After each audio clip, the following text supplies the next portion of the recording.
আমাদের opposition leader, মাননীয় opposition leader যেটা বলছেন, আমি ওনার সাথে খুব ভালো লাগছে ওনার সাথে কথা বলতে। উনি কিন্তু পজিটিভ, আমি দেখছি আর কি। তদন্ত আগে করতে হবে, যে বিষয়টা এনেছে সেদিকে আসুন আগে। এই যে কথাগুলো বললো এটা তো ঠিক না।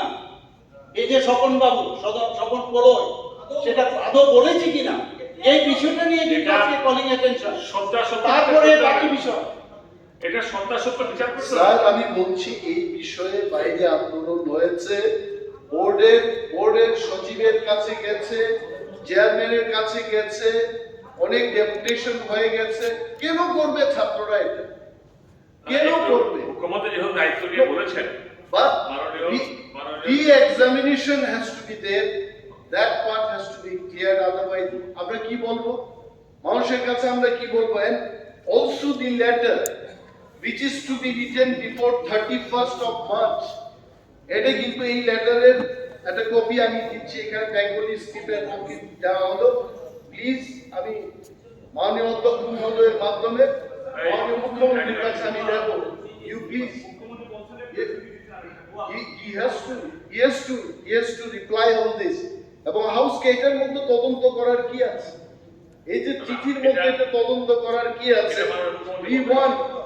we want না এটা আসলে সত্যাসত্য বিচার we have এটা মাননীয় মুখ্যমন্ত্রী এটাকে আশ্বস্ত করতে হবে। তদন্ত না ঠিক আছে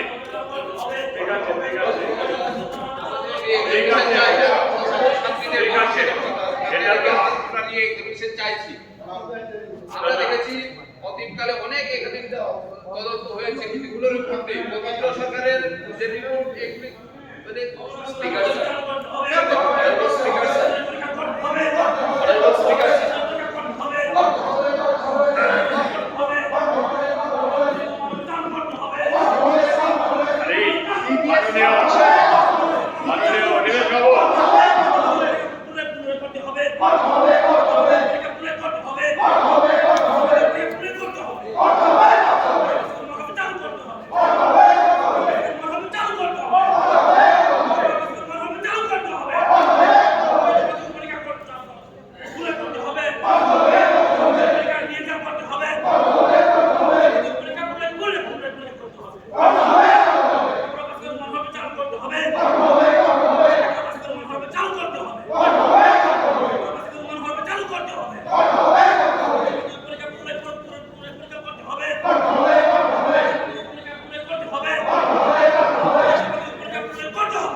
এই সভা 10 মিনিটের জন্য মুলতবি রইল।